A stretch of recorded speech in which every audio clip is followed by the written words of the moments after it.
All right, everyone. Welcome to another episode of the Sovereign Sphere podcast. I'm Carla Treadway, and today I have with me Efrat Fenigson. Welcome to the show. Thanks for having me, Carla. It's an honor being with you.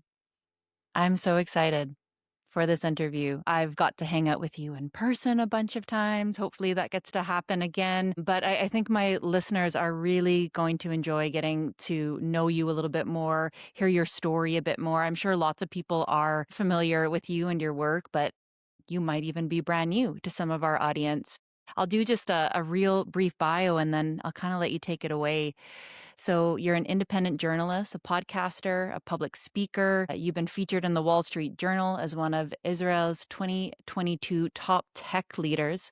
You're a marketing expert, a former chief of marketing, and you really stepped up as a journalist basically when mainstream media really stopped working and stopped doing its job. And now I guess you're best known for being a freedom activist, for Bitcoin, for being a dissident voice to the Israeli government for the injustices that happened during COVID. You're also a mother and a very cool person. Yeah. Yeah, that's such a cool intro. Thank you. No, it's really good to have you here. And there's so much talk about Israel right now, and I thought my audience really needs to hear what you have to say on this topic. I'd love to just start by kind of just going back in time here. Growing up in Israel, what does a normal childhood there actually look like that maybe people from the outside world, outside of the country, they wouldn't really understand? Right. So I was born in the 80s, actually 1980, and my childhood felt very good, very safe, very normal. A child in Israel in the 80s would not have any digital interferences, as you know, in their lives, and therefore would spend a lot of time outdoors. It's relatively safe, and would just have totally normal life in a state where you feel like you're in your home because you're surrounded by, on the most part, people that are Jewish, and you have, the religion intertwined into the country to a very strong level. So, this is something that is different in most of the other countries around the world where religion is part of the daily life, but not in the sense of that you have to be religion, but on the political side, religion and the government are intertwined. So you know how we always say, let's separate money and state, separate religion and state. In Israel, religion and state are not separated, and therefore you have rules. For example, you cannot take public transport on a Friday, Saturday because they don't work because of the religion rules, right? On Sabbath, which is Saturday in Israel, it's not Sunday like in the rest of the world. You can't drive. I mean, if you keep Shabbat, and even if you don't, like me or my family or many of the people in Israel that are secular and are not practicing religion, you still can't take public transport because it's a Saturday. So there are little things like that where religion is intertwined into your life, but it doesn't feel abnormal. It feels normal because this is how you grow up, and that's how Yeah. they raise you to think. Only when I grew up, I realized how much the laws that are related to religion are actually hindering the progress of the country, and how it's there's a very heavy influence of religious lobbies in the government in Israel. And so there are many things that will be impacted by that. And a lot of welfare money and a lot of budgets will go to specific religion communities just because they have big electorate, vote. They're big in number, in size, and they're growing rapidly, more than any other demographic group in the country. So they will get more stuff just because they have more power politically. So that creates a lot of inequality as well. And there's a lot of division inside of Israel. And I'm just giving you one example of like religion versus secular, but there are many other groups as well. You have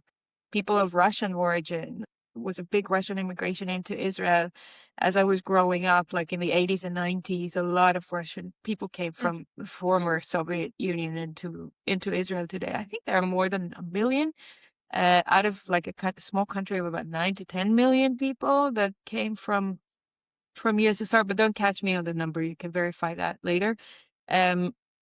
There's an immigration from Ethiopia, so there are, African people in Israel.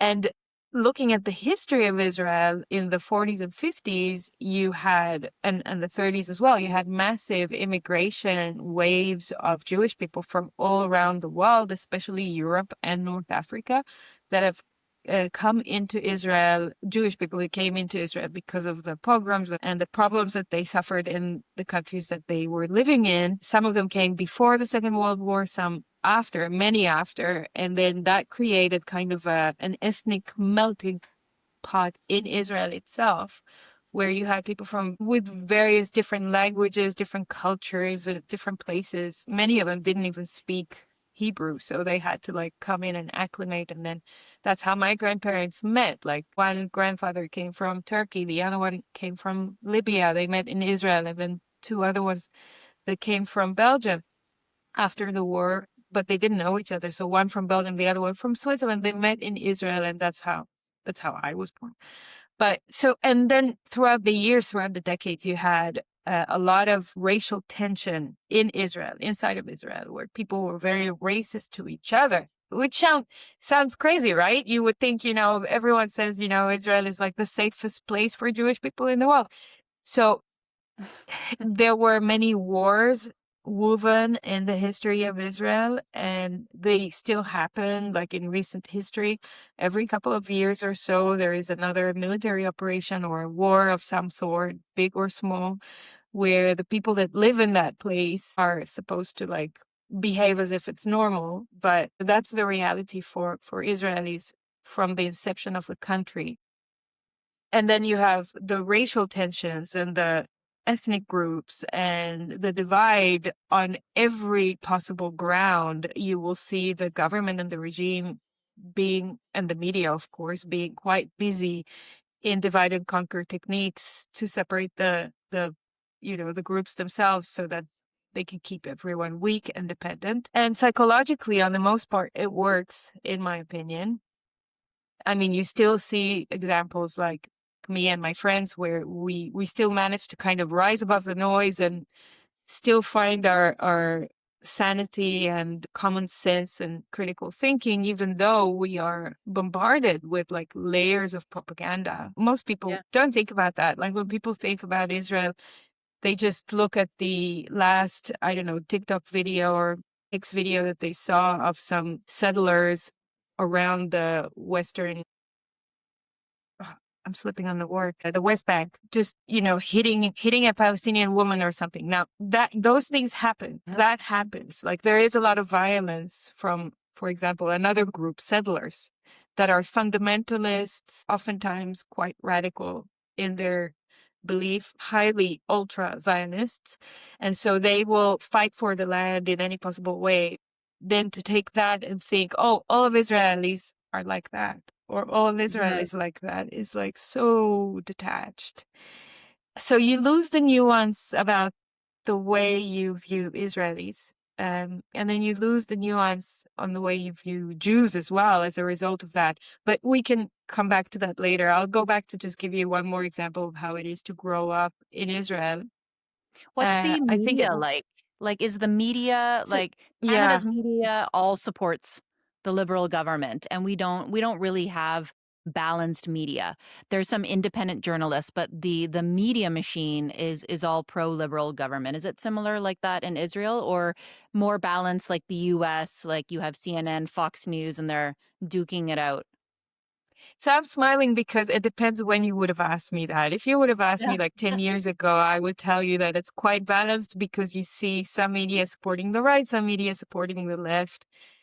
So it feels like normal. However, now I know that they all work for the same cabal, and it's just such bullshit. So even though on the face of it you have like some pro right, pro left, it's all in the sandbox of left and right, and there is hardly any critical thinkers in the media in Israel. They're all bought and paid for. They're all super scared to step outside the permitted sandbox of messaging points, and so you won't see any critical independent media in Israel. They're all like working with and for the lobbies and the government or the politicians on any one of the sides. Some of them do a little bit of decent work in trying to represent the people, but on the most part, what the people want is also derived from the propaganda and the pressure that is put on them, and therefore, today when I look at it, I go, oh, it's a little bit ridiculous. Like nothing will come out of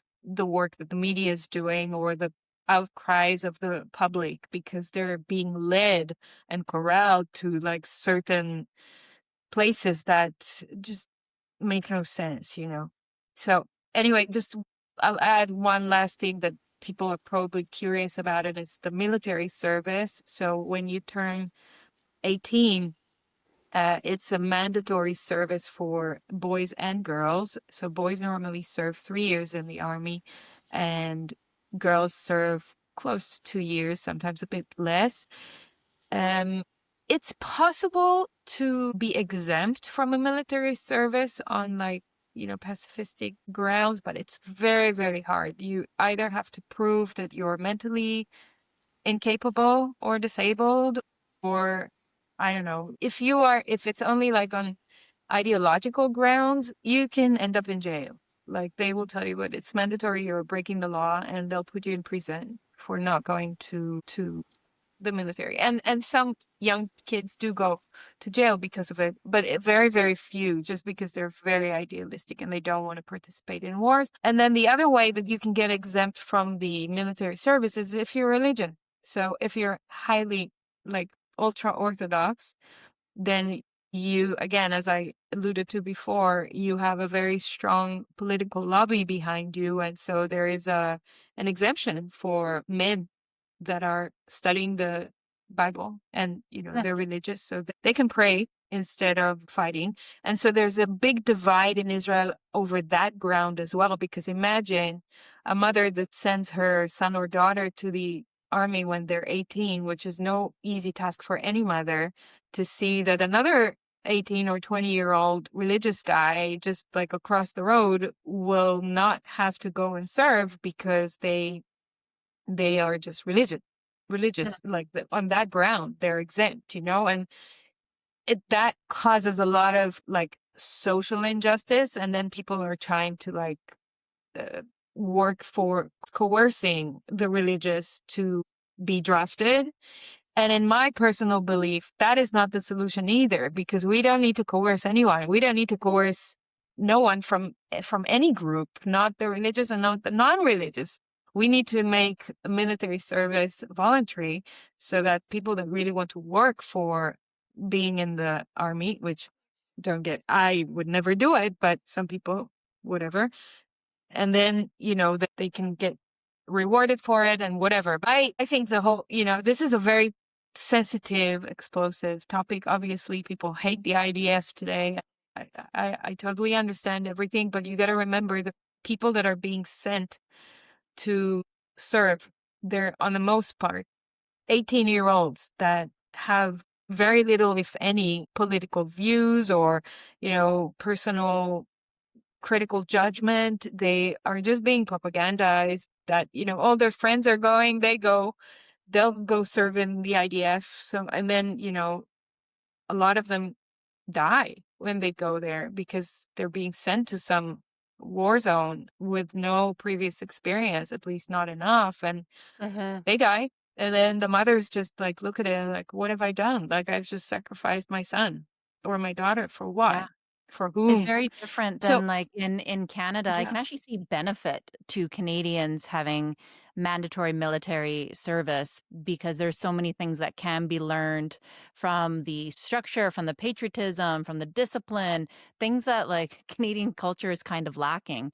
And the Canadian Army, so rarely is actually going to the front line, which is a completely different scenario than Israel, which is Oh yeah. constantly in a battle of some kind. You know, Hmm. what was your personal experience like being in So the I IDF? was I was it was 1998 when I was 18 and joined the IDF for a couple of years.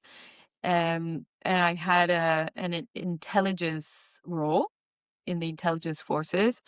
Um, and I knew nothing. Like I had no idea what I'm going in for, what I'm going to see, what I'm going to do. I It's kind of clueless. foreshadowing, though, Oh, that you were in intelligence. I know.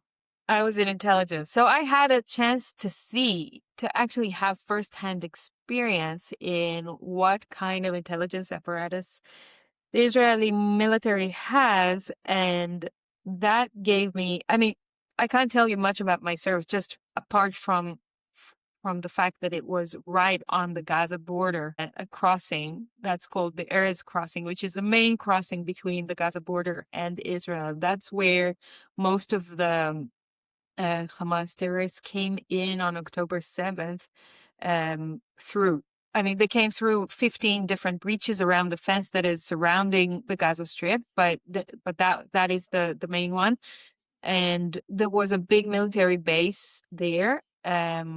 I think there is still one until today, and I was serving there. So I had a very intimate knowledge of what the emergency procedure is like when something like October 7th happens, or anywhere close to it, anything remotely close to it, like even just a breach on the fence, one single breach on the fence, what kind of procedure it will trigger in terms of notifying people, getting the troops to the ground, closing the border, like various different things. And also the kind of technology that is involved in surveying and protecting that border, which by miracle, all of that kind of disappeared on October 7th. So that was my experience was enough to show me and to teach me 2 years being there, mind you, what it's supposed to be like when 25 years later I sit in my home on a Saturday morning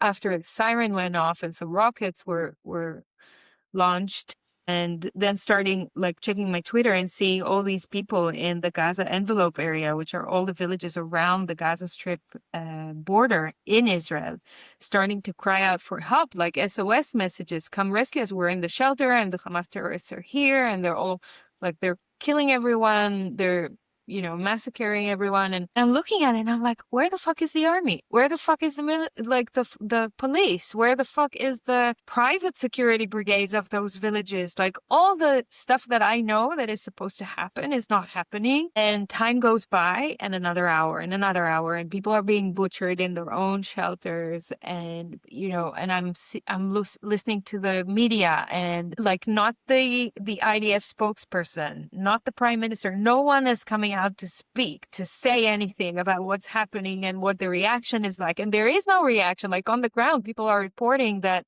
no one is coming and that this keeps on happening and the terrorists keep on flooding in, some of them on donkeys, some of them on like bicycle, which will take them a while to like cross the fence in that manner. It's like, where is the best army in the Middle East, right? Where is Mhm. the most sophisticated army in the world? Like, so I was shocked to see October 7th, and I started, tweeting and reporting from the ground, like as a citizen, like just asking the questions, what's going on?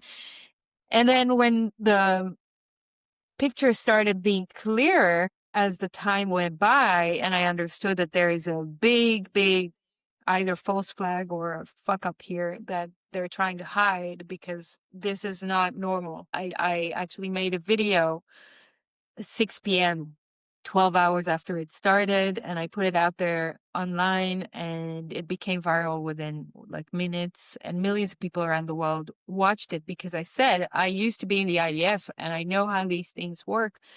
And this was allowed to have happened. This was enabled because Israel has got everything it needs to stop something like that. They have. Either before it happens, like pre-crime, right?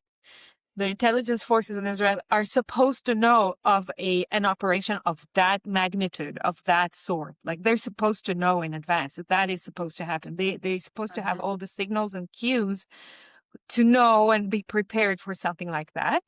And even let's assume that they didn't, which is not possible, but let's assume that they didn't know. Once it starts happening, there's supposed to be a very specific procedure in place to stop something like that the moment it starts. We are 12 hours after the event has started, even more because some later evidence showed us that it actually started earlier at night at like 2, 3, 4 p.m., 4 a.m. at night, and not just at 6 a.m. when they crossed the border. Like there were evidence that it started even earlier. So many hours later, and still there was no response. There was like one helicopter going up to try and do something. Anyway, so there was some response, but most of the response that happened was of individuals or IDF personnel that have decided to take action to their own hands without any command from above to just like go and rescue people and do things because the situation was so ridiculous and so obvious that nothing is happening. So we have to go and save some people. So anyway, that was horrible for me to like that day. If you watch that video, you see my face. I look like shit, because I'm so shocked. I am like I'm like terrorized that this has happened, and more like 1,200 people died on that day. And in my view, they were sacrificed. They were allowed to die because the Israeli regime needed an excuse to go into Gaza and do this war that we have seen that is still not over until today, 3 years later, 2.5 years later, which is ridiculous. So that also, I mean, my views about wars and the IDF and, serving in the military and Israel in general have changed a lot in the last decade. But that thing was even, the nail on the coffin for me. It was like, we are sacrificing people all the time on all sides. Like wars just sacrifice people's lives so that they have another excuse to create more later on, rehabilitation projects and make more money and get the engine flowing, the fiat monetary engine going so that they can print more money and build more stuff. But they have to destroy first. But what they are destroying is people's livelihood and lives, and over the backs of like the innocent citizens that on the most part, will stand on the sidelines and cheer for that military or that regime because they still believe that no one's coming to save you. No one's coming to save anyone. It's like that if you needed a wake-up call, October 7th, hopefully was that, like, no one is coming to save you. And you're on your own and you have to take care of yourself. So, it's a harsh reality, and that's why so many people don't like me in Israel or don't like what I say. And I was, even though, I was outcasted after COVID for the stuff I said about the vaccines and the mandates and all that. But then I was outcasted again after October 7th in some circles because they couldn't stand me telling them you're on your own. And no, the government doesn't care about you and they won't come to save you if something like this happens again. In fact, they may even plan the next one that comes. So you're not safe. So, I say stuff that rug pulls people's worldview, and while still appreciating and loving Israel and my heritage and my family and friends that are there. So it's a very complex stand that I chose, or life that I have chosen for myself, because I can criticize the place that I come from. I love it, but I can hold a very complex reality in which I respect and honor it and criticize at the same time. Most people are not capable of that. No, it seems to be an either or scenario around Yeah. Israel right now, where it actually seems like a bunch of things are true at the same time. It is true that Israel gets attacked, and it is also true that Israel is the aggressor. And I don't see that online. I see Israel is our ally and they can do no wrong and they're to be defended at all costs. And I see Israel is the devil and They are controlling the world, and I really don't hear too many conversations right in the middle. Exactly. People are lacking the nuance. So it's as if when it comes to Israel now, people have lost their nuance and their critical thinking, and they are falling for the divide. They are falling for the trap of divide and conquer. And it's just so ridiculous because if you look at any group, regardless of, its ethnicity, religion, culture, whatever, you are capable of looking at that group and saying, oh, yes, this regime may be bad, but the people are not the regime. Like Iran, right? You have a very tough regime, but the people are not the regime. So, and the same with Palestine. It's like, oh, you have Hamas controlling Palestine. The people, the innocent people are being killed. Like I can separate that. I can see the nuance there. But when you now hear the conversation about Israel, it's like either great or horrible. There's nothing in the middle. But can you not separate the regime from the people in Israel as well? There are people on, like, there are so many different shades of gray when it comes to the people of Israel. It is very different. And you have left wing, right on the extreme to the left, right on the extreme to the right. Again, small minority groups like it is in every other place in the world. You have more as you come into the center, you have bigger groups. And then in the center, and if you try to like rise above the noise a little bit, you also have people that are calling for peace and calling for, not sending their kids to the military or like changing the whole system in general because it doesn't work, and calling out the corruption in politics, calling out the corruption in the deep state of Israel. It's people like me, they exist. So you want to look at it and say it's all great, you're delusioned. You want to look at it and say it's all bad, you're delusioned. It's not either. Yes. It's like there are nuances to everything. The people can be good and innocent. They can be propagandized. They can be doing really horrible stuff, and they can also be doing really beautiful things. So just don't lose your touch with your heart and with your humanity. If you are staying true to your heart and you're staying humane, you are supposed to still see through the divide and conquer and see through the propaganda to find the nuances in the people themselves.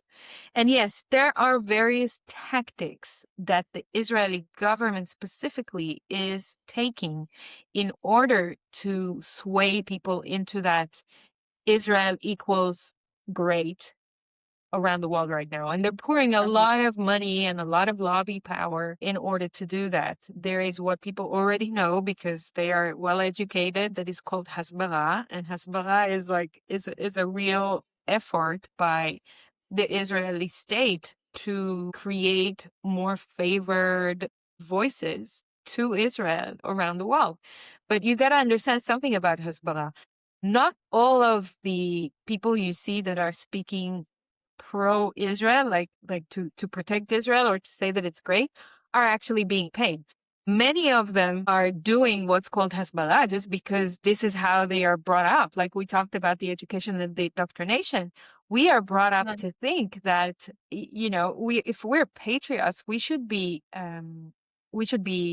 protecting Israel at any cost because everyone's out to get us. We're surrounded by enemies. Our only hope is the state of Israel. So we have to do anything and everything we can to protect our existence like that by protecting the state of Israel. So you will see just innocent Israelis or Jewish people around the world that are, I would say, brainwashed to think that Israel is all great, and they would advocate for Israel and its purity and innocence just because they think it's the right thing to do, not because anyone's paying them. So you also have to understand how powerful the mechanism is. It's not all paid for. It's not all lobby. It's really a lot to do with the education and the indoctrination early on. And they tried to recruit me to do Hasbara all the time. Like they try to do it all the time. It's very funny because they see that I'm Israeli. They see that I'm Jewish. So they would assume, okay, if you're Israeli and Jewish, you would do Hasbara, right? Because you love Israel, right? And I'm looking at all these requests. And I'm like, you have no idea who I am. Like, you have no idea what I stand Do for. your I would never. research. Yeah, I would never do this. Not that, speaking for your country is a bad thing. Again, you see me sitting here having a nuanced conversation with you, telling you that I love the country, that it's a beautiful country and beautiful Yes. people, and it's a great place. But I have a lot of criticism over it and over the power factions that are operating within it. So I would never just go, you know, point blank. Yes, I'm doing Hezbollah and that's it. Like, no nuance. I will just speak for the favor of Israel and that's it. No way. Israel has a lot of flaws and a lot of faults and it needs to be criticized. Unfortunately, like the pendulum shift, it's going too much to the extreme right now and it's out of proportion. I'm not saying it doesn't need to be criticized for what it's doing in Gaza or, waging war with others, etc. The fact that we are seeing the pendulum taking so many people towards anti-Semitism is what shows you that this is being radicalized. People are being radicalized. I want to hold this thought because this is really interesting. Growing up, like in the education system, you're told you're surrounded by enemies. Yeah. And Yeah. the government needs to protect you, which is true. You are attacked a lot. To an extent, And yeah. what does that psychologically do to someone as a child? Like it's funny because it's propaganda but not necessarily false. What is going to be the outcome? So the outcome, if you're growing up terrified all the time thinking everyone attacks you, is you are going to be more impressionable, but also that's true. Like that is a hard duality to hold. Absolutely. That is a very good question. And I think we need to treat that question with the utmost respect it deserves and the sensitivity it deserves because it's hard to unpack that one. I don't want people that are listening to my answer to go off from this conversation and think it's all black, it's all bad, it's all, you're being propagandized and then you just live in fear all the time. No, you find, like, even in the most stressful situations, you find your balance and your sanity. So it's not like people in Israel are walking down the street just, super terrified. And I'll give a caveat about that because I think now is a little bit different. But on the most part, people are walking down the street, having their normal lives, knowing that the next operation, attack, or war is inevitable. It will happen. The question is when, and they're normally being given enough notice so that they can prepare mentally and physically. Zooming out, looking at this in a historical lens, historical of like 4 decades, I can tell you that I think mentally people are living in a stress loop, constant stress loop that is so subtle and so delicate that they're not even aware of its existence. But it's always there in the background. You remember how during COVID we were talking about free floating anxiety and the fact that the powers that be took advantage of that in order to transmute that free floating anxiety into fear within communities so that they can install their crazy mandates and everything and people accepted it. It's a little bit similar to that. So there is this free floating anxiety always in the population. And that assumption that everyone's out to get us and we're a small country surrounded by enemies, again, which is not wrong, but the fact that this is being pumped to you from a very young age, It's right from more kindergarten. real. It's more real than Canadians and their very unrealistic fear of just Trump is coming in to take over the whole country. That's a little bit, it's a little bit of an insane fear. Yeah. It's So more you have two justified forces fear. here. That's right. And you have two forces here. One, which is the propaganda, and two is a reality that reinforces the propaganda. They are both happening at the same time. So it's a chicken and egg, and you keep asking yourself, what is the beginning? Is it the propaganda that starts it? Is it the all false flag operations, or is there some merit into? There are some things that are real. Obviously, many of the wars and the operations that are happening are real, and there is a very complex reality to those living in Israel that are being attacked from various directions. However, the fact that the people are being sold on the idea that this is the safest place in the world for you, the place where you are constantly being attacked. That's a Yes. little bit twisted, isn't it? That's a Yes. little bit sick. Right. Yes. Like on the outside, you'd see it better than you were on the inside. If you're coming from Israel, you would look at me saying that, you go, what do you mean? Like, this is fine. Like, this is our normal life. There's nothing weird Yeah. about it. But it's not normal to be used to a reality of going in and out of shelters and No. waiting for the next thing to happen so that they tell you you have to protect yourself and your family and what kind of means you have to take and how long this is going to take and all that stuff. This is not normal. So people are being pushed, I believe, from the inception of the country, 1948, until today, being pushed more and more to the corner mentally, that they live under such constant stress loop that they are, and again, they're not aware of it. It's not in their front of their consciousness on the most part, so they attribute it to other things and they become sicker and they become unwell and more violent and more raging and less patient, more impatient, more stressed and anxious all the time. So that's why when people go to Israel, they will tell you, like, visit as tourists, they will tell you that it's such a beautiful country with like great beaches, great food, great vibe. Yeah, but if you stay there a little bit longer, like more than a week, for example, you'll start noticing how stressful it is. Like people Mm. use the horn on the car all the time. They yell at each other in the street. You'll see some violence here and there, like things that you would not see in Western countries on the most part. You would feel the vibe and the energy. It's very dense. It's very intense. And again, not everywhere, not all the time, but that exists. The energy is full on. So, and that is there for a reason, because people are highly stressed. So they're short, their fuse is short. You can get someone to get upset very quickly. Um, and on the most part, they wouldn't attribute this to what I'm saying now, but I believe that it's related to it. You also see high levels of, teen mental problems, or every second person more or less takes antidepressants. It's shown in the health Makes of sense. the population. So it's not an easy thing to go through. And then Mhm. the other thing is, I think it's mentally deranged or sick, if you ask me. This is my personal opinion, that you teach young children from the age of, I don't know, 4, 5, 6, about wars and about the Holocaust. There's the Holocaust Remembrance Day once a year. There's the IDF Remembrance Day, like for soldiers who have fallen. There are Independence Day, which is straight after the IDF Remembrance Day.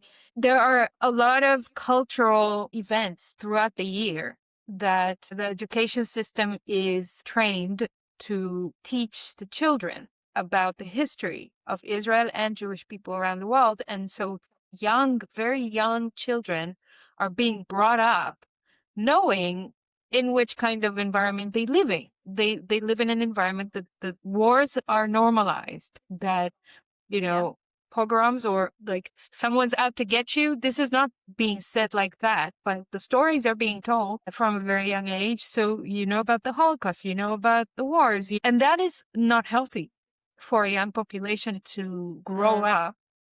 It makes you very nationalistic, very patriotic, but also, it installs that indoctrination. So anyway, I'm Can I ask, sure if were you taught? Israelis or Jewish people are going to listen to what I just said, they're going to think, she's very critical, too critical. She's not showing all the good stuff in Israel, and there are good Mhm. things. So I understand that, but I'm giving you a specific view on Israel. Mm. I'm not giving you the whole picture. So. When you were a kid, were you taught certain things about your neighboring countries that you now believe to be false? Things about your, like, quote, enemies, and maybe you don't see it that way? Yes, yes, I was told that, how many? One, two, three, four, five. Is it 5 countries around Israel that are like Egypt, Jordan, Syria, Lebanon? Am I forgetting? any border. I think, okay, maybe Saudi Arabia Uh-huh. around, I don't know. So we're surrounded by all these countries, and I was always told they are enemies, they hate us, it's very dangerous. Then I was growing up, and in 1991, 2, 3, 4, it was the time where Yitzhak Rabin became prime minister, and he was trying to actually usher in peace with the Palestinians. Um, and he signed the peace treaty with Jordan and Egypt with Bill Clinton at the time. And that was like historical moment because it did not happen like that in the history of Israel, that we were seeing a ray of light, like peace may be possible with our neighbors, and maybe we can actually live in peace in this region, and maybe they will accept us and all that. So that was like very historical and very uplifting times for me and my family, because we were seeing how the reality could change. And then in 1994, I think it was, he was murdered. He was shot. Well, as you do when you try to do stuff that the powers that be are not happy with. So he was murdered, and the whole hope went with him, more or less, because from that moment on, you saw, Benjamin Netanyahu on the rise. There were a few other prime ministers here and there, but on the most part, Israel was going in a different direction from that moment on. So when Yitzhak Rabin, in those years when he was trying to bring about peace and he was doing the Oslo agreements and all that, my dad actually took my sister and they went on a business delegation to Jordan, and they commercial ties with some Arab companies to start doing business with them, because my dad has a factory for metal industries, and he exports and imports from around the world. So he was happy to create new relationships with our neighboring countries, but that didn't last long. But we saw that it is possible, and the Jordanians were very nice. And later on, as I grew up, and I was a chief marketing officer in tech companies globally, so I was traveling around the world to conferences and meeting people from all around the world. I also met Palestinians from Ramallah. Now, here's the absurdity. I used to, when I was in Israel, I used to live 40 minutes away from Ramallah. It's like so close to me. 40 minutes away drive, okay? I could not travel there because I'm Israeli and the border is closed.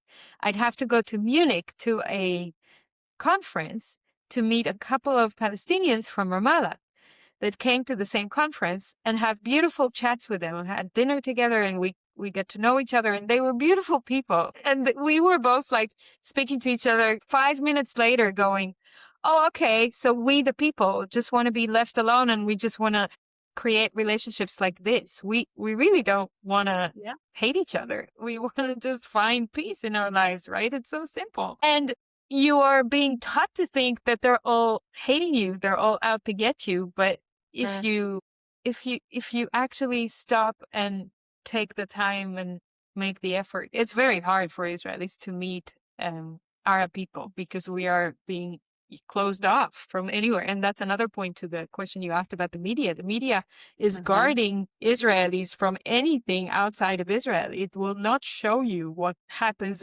outside of Israel or what the views are outside of Israel. You're very much in the propaganda, closed pot of pressure of the Israeli media. So you wouldn't know. So once you see that, once you manage to create relationships with Arab people from other countries just by traveling to other places and meeting them, you just see that, it could be a little bit different. So yeah, as I was growing, I found like beautiful people. And also I was managing a company. In a company, I was managing a team that had, I had some Muslim employees in France and in other places, and they're like some of the most beautiful people that I've ever met. And I'm still friends with them until today. It's like, it's again, not all Muslim people are, it's insane what people think about each other just because of the pressure cooker that we're in. Yeah. So. And so it seems like, and of course, everyone in Israel is going to be different. We have different groups, but we have a lot of people in Israel that just want peace.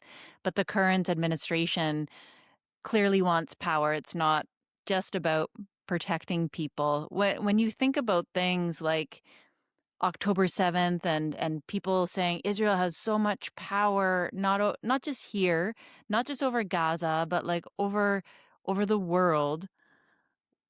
What do you think the goal actually is? If it's not just protect the people of Israel, what actually is the end goal? And do you think they have as much influence in the world, in other countries, as people are saying they do? The end goal of what? The end goal of them instigating conflict or engaging or continuing conflict past a certain point. Yeah, well, I suggest that people go watch my latest episode with Simon Dixon because we talked about that. And Mm. the answer to this is actually quite long and complex. And I think the end goal of wars in general is to keep waging war for what's called the proof of weapons network, so that all the different complexes in the world will be able to continue operating. So the military industrial complex and the financial industrial complex and the technological industrial complex all have to have a reason for living. They all have to perpetuate the never-ending war. The wars are benefiting all these complexes. If we have wars, then we have more excuses to create weaponry, arms, and rehabilitation projects. If we have wars, then we have more excuses to usher in technologies, and that pumps in the technological industrial complex. If we have wars, then we have more money printing, and that pumps in the US dollar on the most part and the military industrial complex that is behind it. And the financial apparatus really wants to see more wars happening around the world. That's why you also have Ukraine and Russia, because what comes after wars is the part that they are waiting for. This is what you're seeing now with the, how do they call it? The Trump peace board, right? The Trump Peace Board, which cost about $1 billion to join in if you want to be part of the board. That already gives you a big hint for what this board is. Okay, so once you put in the $1 billion to be a member of that board, it's ridiculous. Then you basically are part of, you have a seat at the table. That what is it doing? It's creating the next projects for the next decade. Gaza is going to be a 10-year rehabilitation project. That part of it is the technological industrial complex that will come in and install all these fancy high-tech apparatus around and inside of Gaza, like surveillance tech, like, cameras, like digital IDs, like all this stuff that is being, this is advanced, right? So we need this, and we need Gaza to be a totally surveilled and controlled place, a little bit like Dubai, by the way, so that we can prove to the world what the city of the future looks like, or the state of the future looks like. So that's one thing that is happening out of the Board of Peace. The second thing that's happening is big contracts for resources, natural resources, oil and gas, access to ports, access to airlines, and Gaza and Israel are both sitting in a very strategic geographical location where you want to create a route from Asia into Europe. So you need to take advantage of that geographical corridor that is created in Israel and Gaza. So that is going to be part of the next Board of Peace as well. Who's going to take control over those routes, and what are the deals going to look like? And all of that is enabled by the fact that you had this massive war.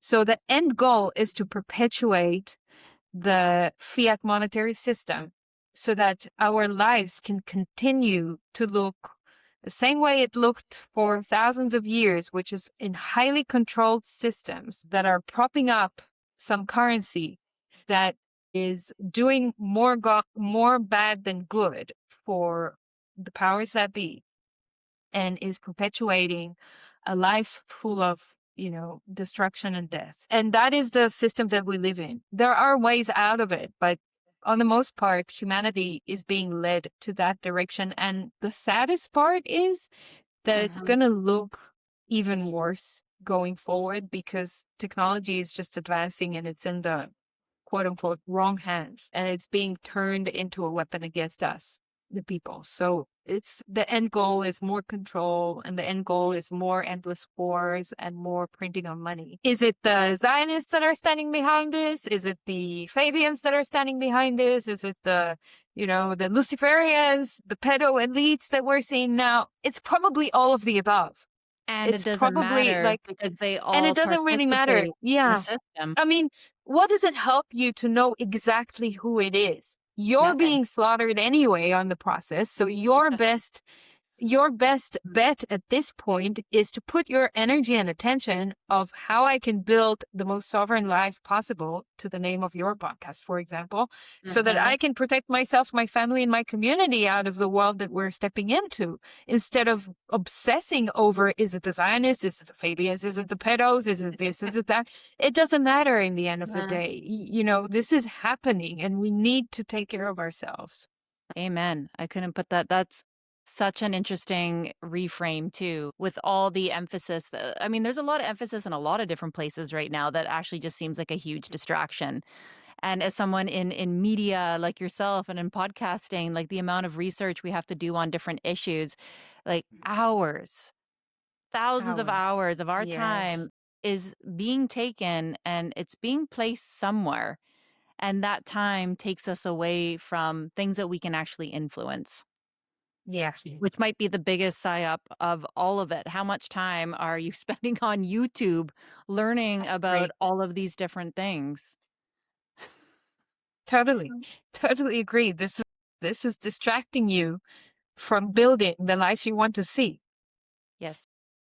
Yeah. Leave it to like crazy people like us that have the capacity to like go through immense amounts of content and just digest it for you and give you like the bottom line. Yeah. And that there are so many good people out there today that are becoming like independent citizen journalists and independent media and are doing that work for you. Not all of us need to be that. Like there are people who are really passionate about it. Let them do it, and you try to focus on what you're good at, what Uh-huh. your skill is, what your trade is, and just focus on that, be the best you can, and look for ways to opt out of the system, or at least minimize your interfaces with the system as much as you can. I'm going to say one last thing about Israel, Judaism, and then I want to move on to solutions. And I think it's important when we talk about people that are being propagandized and distracted. I think there's very legitimate questions about history and the Israeli government and things that are worth criticizing. But one thing that we talked about before we hit play here is I'm seeing something very, very disturbing. And I think it's a very clear sign of people are getting completely lost right now. And I'm seeing Yeah. the conversation move away from nuanced conversation and legitimate criticism to all Jews are bad. I'm seeing either like all Jews are angels and God's people and protected and Israel can do no wrong. And then I'm seeing this horrific content right now from people that are known for their research, their quote unquote critical thinking, horrific content. These rabbit holes where and this is where I always know not to trust someone. All people are this way. They're all good. Yeah. They're all bad. Is that hard for you to see that kind of material glorifying? I've seen glorification of Hitler right now. Yeah, I know. Is this hard to see right now? Yeah, it's hard. It's hard. As much as I'll try to pretend that it doesn't touch me, it does, because in the end of the day, I have my grandparents, my angels that have passed away. They were both Holocaust survivors and were the most amazing people I've ever met in my life, all full of light and goodness and kindness. And, to just see people saying the stuff they're saying about Jews is just so stupid. Mhm.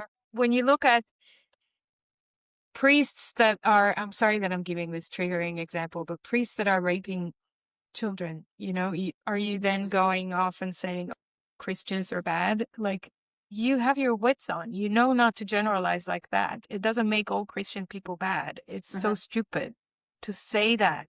If you got to the point, especially if you're a critical thinker, and a smart person, if you got to the point that you are promoting or highlighting content that blanket generalizes all Jews, then you have to stop Yep. what you're doing and go do a vipassana or a touch grass, or I don't know what you need to do, because It this is doesn't matter what ridiculous. follows like that It doesn't matter what Yeah. follows. Yeah. It doesn't matter what follows. It's just so stupid. You cannot generalize any group, because in every group you have nuances. You have, as I said, different shades of gray. It's just so stupid, so limited, just so narrow-minded, very myopian. And I'm really sad to see that, because, again, it's a natural thing that happens when the pendulum goes too much to the extreme, and Yeah. we are being radicalized. But if you are in that group that are talking about all the Jews dot dot dot,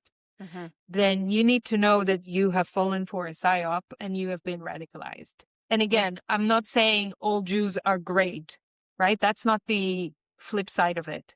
The flip Each side of it is individual person is not all exactly, good. I make bad mistakes all the exactly, time, and I think I'm a pretty decent human too. Like, exactly. it's crazy. Yeah. So it's just stupid, and it makes me really sad, because, yeah, um, I appreciate a lot of the people that I see that are doing that, and that I'm losing my appreciation. It's like, you Yes. should know better than that. And to some of them, by the way, I say it to them privately. Like, I text them and I go, take a look at what you're saying Yeah. here or what you're doing here. This is ridiculous. Yep. Yep. I just wanted to highlight that, and I'm sorry to even bring that up, but I've been shocked, like genuinely shocked by some of this content lately.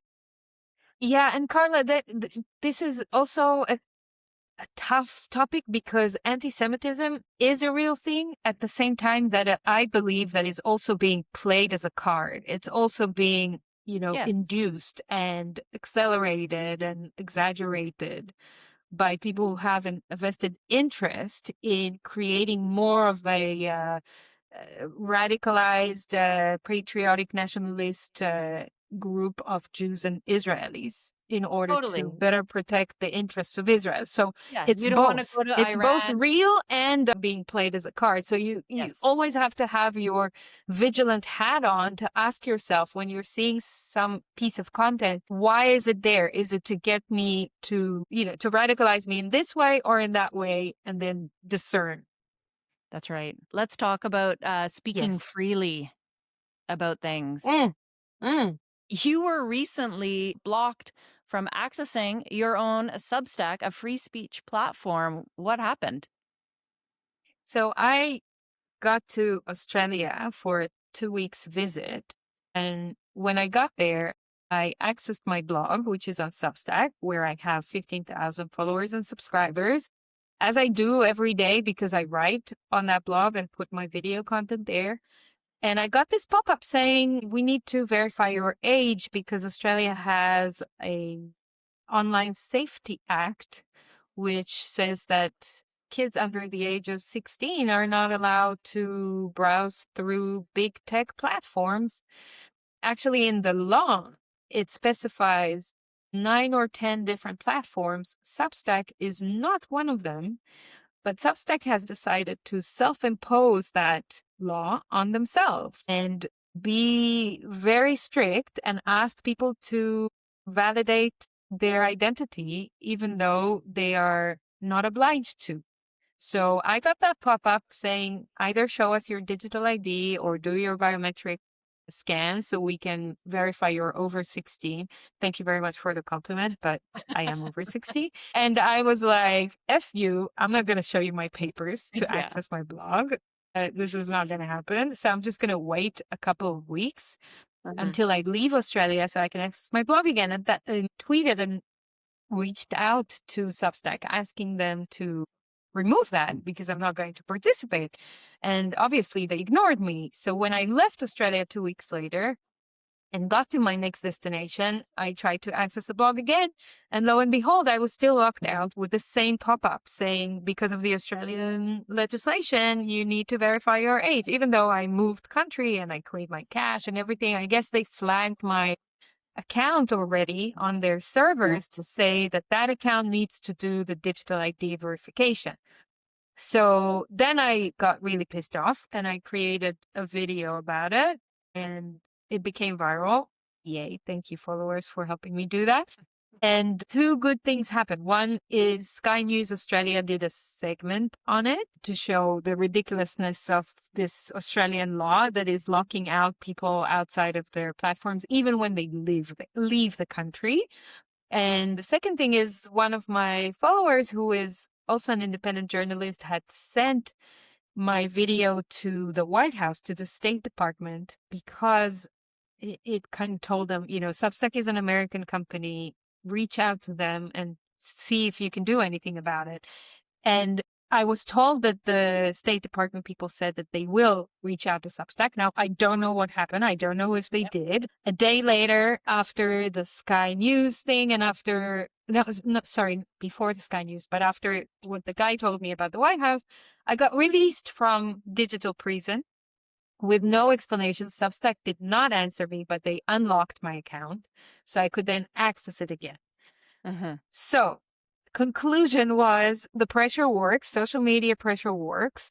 Not everyone can do what I did with, going viral. Most people can't, which is a big warning sign for everyone, because if you get locked out of any of your platforms these days, you're fucked. I'm sorry. Like, again, no one's coming to save you. And you need to start thinking about redundancy plans because you're going to be locked out. Now, I'm not happy that I'm happy that I've been unlocked, but what I'm doing is gradually moving my blog to another platform because I know Substack will do this again. And many other companies will follow suit, and they are. This is happening in a ridiculously fast pace now. This is incredible. We'll talk about that in a second. But the point is, I'm moving to another platform that is open source and harder to be censored. There are not many out there that you can do this, but they do exist. And it's early days and good developers are working on building them. But the whole segment or sector of freedom technology is going to grow exponentially now as we're seeing the digital prisons being built around us and around our internet. And 6 months ago, I was also locked out. I mean, not locked out, but banned from Telegram. So, they're all pretending, Substack, Telegram, they're pretending to be free speech platforms. X is also, it's like free speech, but, it's freedom of speech, not freedom of reach. So they may shadow ban you. You can still speak there. Some people are being banned, but, they are also under heavy control. And yeah, I mean, let's not open the whole Musk thing, but we are living in super crazy times. If people are not aware that what has happened to me with Substack is going to be common practice in the next year, then they live in La La Land. And if you care about your identity and about, just like in COVID, showing your papers to do stuff, then you have to start thinking about other platforms, other ways of navigating through the internet. Because I just tweeted this morning that 2026 will be the year the internet closed down on us. I'm sure of it. Well, and this isn't just where you go to write for fun. This is your income. This is how you're generating income for your business. And if someone's listening and thinking, "Oh, that's fine. I don't have a Substack." Well, this could be your bank. Like there's no reason why it can't be your bank next, which is why especially Canadians know that because of what happened to you guys already. Well, the convoy and since I think my audience knows that many people have since become debanked for all kinds of just frivolous reasons, and they never actually really tell you. You just get debanked one day. Exactly. It's wild. It's Well, wild. and this is, I guess, what's sent you on the trajectory. This is the age of censorship. Yes. Financial censorship, information censorship. You're going to see censorship all across the board. My plan B actually is to get a bus with like my face on it, and I just drive across the country with like a microphone and a boombox. I think that's my next step in Canada. You can't stop me. I love it. Well, this is clearly like why Bitcoin has become so important to you and is a big focus of your show now, which maybe wasn't what it was in the beginning on You're the Voice. And I Yeah. think my audience is clear on the why behind Bitcoin, but you are so deep in it now. You are having these conversations day in and day out. I'm super curious, especially like in relation to Substack, for example. What are some of the most interesting systems that are being built around Bitcoin that the average person doesn't know about? Yeah, that's a very, very good question. So the first thing when I was, there's another censorship I didn't tell you about. So last year I was also, you talking about debanked. I was being debanked from Stripe. So I couldn't accept any more payments through Substack. So the first thing I've done is I researched what other alternatives I have for Stripe that are based on Bitcoin. And I found a company called Zaprite that provides anyone that has an online business or an e-commerce shop or any type, if you sell anything online digitally, right? You can use Zaprite, and then you have like a payment page that has the ability for people to pay you with a credit card or any normal like fiat way that you pay today, but also Mhm. with Bitcoin and also with Lightning, which is fast Bitcoin payments. So that company integrates both. So the first thing I've done is I moved my paying subscribers to my Zaprite, and I told all of them, sorry guys, I'm closing my ability to be my paying subscribers on Substack. You have to start, if you want, please support me through Zaprite. So I moved Mhm. them there. So now if you go to my blog on Substack, you'll see that I'm moving people to Zaprite to support me there. So that's the first thing I've done. And that's super easy because anyone can buy their Zaprite account and just have on their store. If they want to start earning Bitcoin, for example, instead of buying it, they Yep. can just replace their back end to Zaprite and start They don't accepting need payments a in both, yeah, Yep. in both dollars and Bitcoin. And So they don't that's need one a thing I've done. computer programming background like you. They can just set that up. Oh yeah, I Yeah. didn't do anything fancy. This is as simple as PayPal. Okay. It's actually, it integrates PayPal as well. So I have PayPal and Bitcoin there. I didn't need to do anything fancy. Like once I set it up, you just get a Mhm. landing page. You just custom make your landing page with your logo and everything. And you connect your Bitcoin wallet, you connect your PayPal, you connect everything, and off it goes. And Okay. you're ready. So Zaprite is awesome. And then the other technology that I use on a daily basis is called Noster. Mhm. Noster stands for notes, notes and other stuff, because it's essentially, it's a protocol. It's not a Yep. platform. It's a protocol that any type of media or information can be passed through that protocol, and it's Mhm. censorship resistant because it's architectured in a decentralized way, meaning that you have thousands of servers around the world that are, it's called relays, that are holding, that are just like the nodes in that network. And you, once you send your node or your article or your video file or whatever it is, it goes through different relays, through different servers throughout the network to get to its destination. The architecture is different than a client server type of destination, for those of you that know the architecture a little bit. And it's like a more dumb architecture that doesn't rely on servers being smart, but instead the apps or the clients is where the information really resides. So apart from the technical stuff, the cool thing about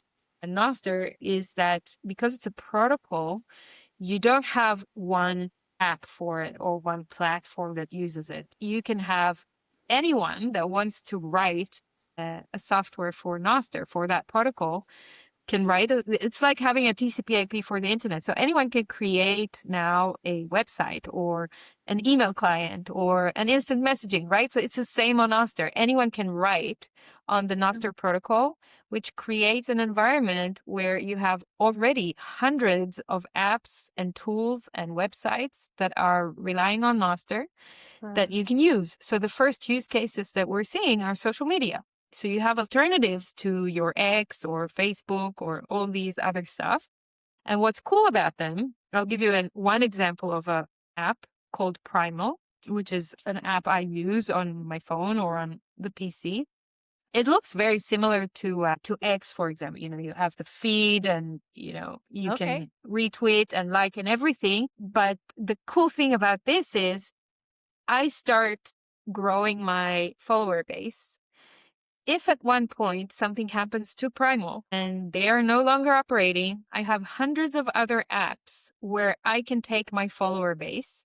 Let's say I have 1,000 people following me. I can take that and go to another app, and don't start from zero. You start from your 1,000. So you basically, Uh-huh. what happens here, just to break it down for people, you own your own digital identity. You own it by having your private key. I didn't need to do a scan of my biometric ID. I didn't need to scan my retina. I didn't need to do any of that. The moment you open a Primal account or a Noster account, you're basically receiving a private key and a public key. And the private key is what you hold and you don't show anyone, you keep it. And you can log in with that private key in any Noster app that gives you the freedom to then take your digital identity, quote unquote, with you to other apps, and you take your social graph with you. So you can never be censored, essentially, because you are the one that owns the private key. It's not Meta or Google or Facebook or Instagram or whatever that have your identity, and once they close you down, that's it, you're fucked. Like me, Telegram closed me down, 8,000 people in my groups, Uh-huh. it's dead. I cannot no longer retrieve it. But if I'm being closed down on Noster, I can always take my private key and log in elsewhere with my followers, so I don't need to start over again. And that's why it's Amazing. brilliant for creators or for people that care about censorship. You get people like Edward Snowden on Noster, people like Julian Assange is lurking there, I know, because his brother told me. So you get real big freedom fighters on that Yeah. platform. They're there because they understand the merit and the value of censorship resistant Oh man. And protocols. So today Noster is is today's the time to build it because it's going to take time to build like anything else. exactly, And I know that there is an end date potentially for me being on social media or having this podcast in Canada if we do get a majority and they do pass the censorship laws, because those censorship laws will remove people like me. exactly. Hmm. So it took me about a year, I think, but I built up my audience on Nostr to about 6,000 people. And now I know that I cannot lose those 6,000 people. As long as I hold my private key and secure it myself, I can always have that growing with me, and I never have to start all over again, which is a really big power. The other thing about Nostr is that social media is the first use of it, Uh-huh. but you already have other types of uses like blogging platforms, like podcasting. So there is an app called Fountain, for example, where I stream. I think your podcast is there as well, right? I stream my podcast into No, Fountain, no, not yet. and I get, yeah. And so it's based on Nostr as well. I log in with my Nostr private key. And then anyone that wants to reward me for my podcast can zap me straight away in the app. So zapping is basically Oh. sending Bitcoin. So it's based on, the Nostr protocol is heavily integrated with Bitcoin. So it gives you the ability to do micropayments inside of those platforms. So on Nostr, on Primal, for example, if I see a post I like, I can hit the zap button, which you don't have in other social media platforms, and zap someone with real money straight away, like from me to that person, from wallet to wallet. Ugh, it's No such a good intermediary. feeling. The first person that ever supported me on Substack, I was like, "What? Thank I you. know. Thank you so much." It's such a good feeling, and people do, they care. They do. You see this? This is my wallet on Primal. Wow. All these people are zapping me, like, Wow. and it's every day. It's daily. It's insane. So my Uh, wallet's like growing. It's fun. You see that big number. This is in sats. I can do it in dollars, just so you understand. Amazing. $130, just like Yeah, direct support from yeah. people. It's That's so beautiful. cool. That is so Yeah. cool. So just, if you take Mhm, this framework and mhm. start imagining what kind of other cool technologies can be built on that basis, like you can go anywhere. It's beautiful.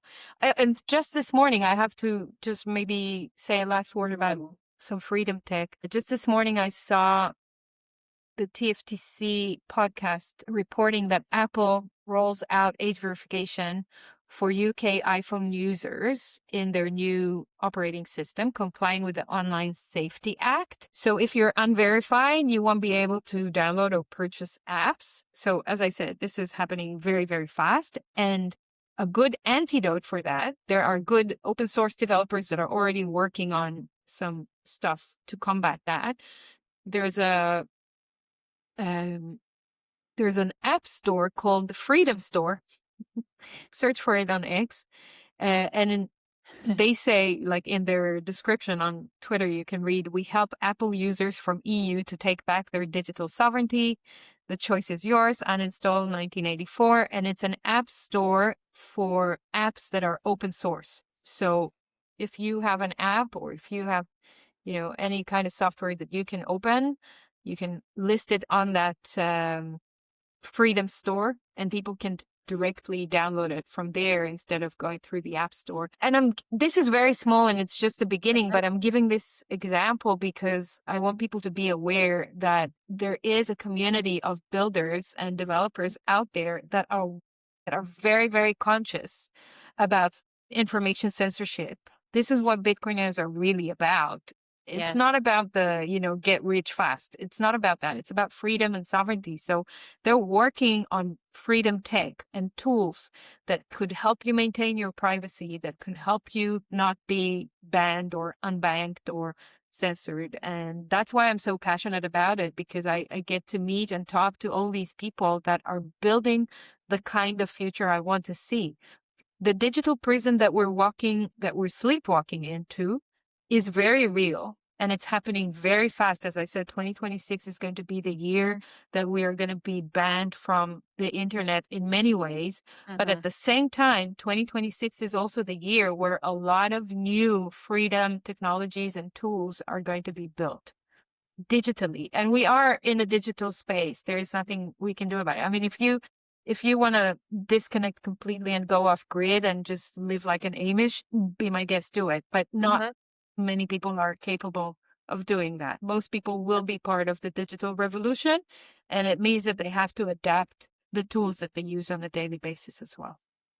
100%. There's going to be the parallel societies that are agrarian, and then there's going to be this digital parallel economy. And I didn't fully understand it until I met people like yourself and John Byrne, and realizing they're building actual parallel systems for everything. Because I think people that have just invested in Bitcoin, they don't understand. They know that you can send Bitcoin to each other, but they don't realize that you're going to be able to use Bitcoin for real estate, for communication, for the internet, for like there's new internets being born around just Bitcoin.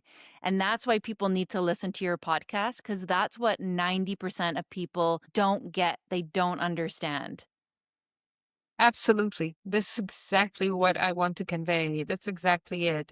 We are going to meet more and more forks in the road that will force us to choose whether we are complying with more convenience and giving away or chipping away more of our freedoms, or are we going to find other ways to do things, just like you do with the way you're living and with the way you are educating your children and, growing your own food and things like that. So in those types of forks in the road, you want to have an alternative on the other side, because I know that as a freedom lover, many of my audience and your audience would say, yeah, of course, I will choose the less convenient way in order to preserve my freedom, but they have to be educated on what it is that they can use when they choose the less convenient way.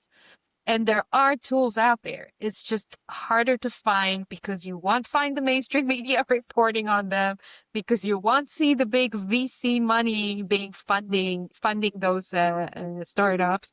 You won't see, the Peter Thiels and the Sergey Brin or Bill Gates, promoting those types of technologies. No. This is going to be for that clan that is smart enough to be independently thinkers and critical thinkers and outside of the system. So yeah, you got to be smart to find that information, but it's out there. And yes, that's what I do with my podcast, and that's what I want to continue doing: shine light on all these innovations and Mm. advancements. And believe me, I am the most like critical person when it comes to technology. I check like 1,000 times. And even when I get like really tempting offers from tech companies to sponsor my podcast, I Uh-huh. check them out really well because I understand technology. And if I see something that is like a little bit fishy, I go, Uh-huh. no, no, no, I don't want your sponsorship. I, I'm very vigilant. So I don't promote things that I think are honeypots or, Right. yeah. Last question. Knowing what my audience knows about all the things that are encroaching upon us. You have some interesting insights into all the solutions around that. When you think about the future, will the next generation be more free or more controlled than ours today? The young generation, you mean? Mhm. That's a hard question. I want to say that they'll be more free, but I don't think they would be. I think, Mm. unfortunately, I have to say they'll be more controlled, more surveilled, and less free. And the mission for them to free themselves is probably going to be harder than it is for us because we have tasted the lives of relative freedom in the 80s and 90s before technology came into our lives, even if some of it was still, controlled by television, newspapers, and stuff like that. But it was more free than today. And it was easier, I think, for us to put a phone down and go out and about and do the things we used to do. Yeah. Whereas those kids and those younger generations are digital native. They are being born into a world where they hold a phone, they swipe, and they're used to that dopamine hit on a regular basis. For them to leave that alone and discover the world outside of it, where they can really develop their skills and their eye to eye contact, face to face chemistry with people, Mhm. discover the wonders of the analog world and the natural world, that's going to be a harder challenge for them. And we have to be the ones guiding them, reminding them what the holistic world is like, what it's consistent of, that it's not just digital, that it has a lot of beautiful analog wonders to it. And we'll be the ones that are tasked with trying to balance this for them and trying to create a more, like a little bit more of an equilibrium for them when they're going to be naturally pulled into a highly digitally surveilled world.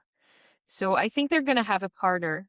And I think, Mm. at least I see it on me to, be of service to the younger generation to help them navigate this world and see more of because of that reality, they are more nihilist, I think.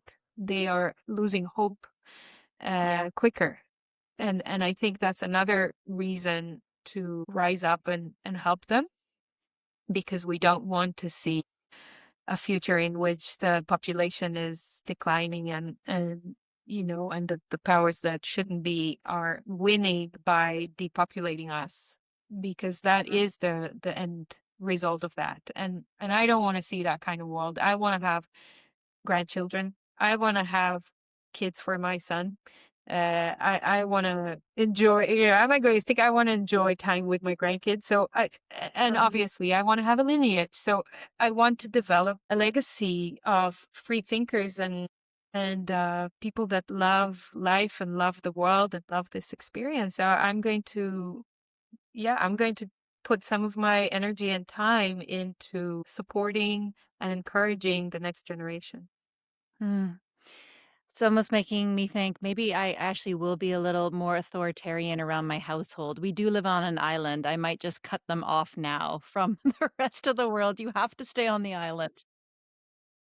Oh my I'm just God. I kidding. wish we could do that, huh? I mean, We just I'm really engaging in so many conversations with my 16-year-old son that are Mhm. so difficult, like to really get him to get off the phone and do other things or understand the dangers or things like that. You have to grind them again and again and again. And it's not fun. It's not easy No, at all. because you don't wanna tank them either. You wanna have Yeah, these I honest know. conversations, but you don't want to skew their perception of the world as a negative place. It's tricky.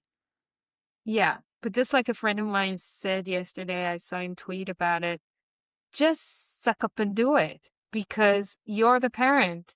Newsflash, you're not here to be their friend or their best buddy or fan. You're here to provide the guidance and support that they need. And if you want them to have a normal, more sane life going forward, you have to be the bad Mhm. one from time to time or the annoying one to keep grilling them with that information because who else is going to do it? That's right. That's right. Efrat, where can people find you?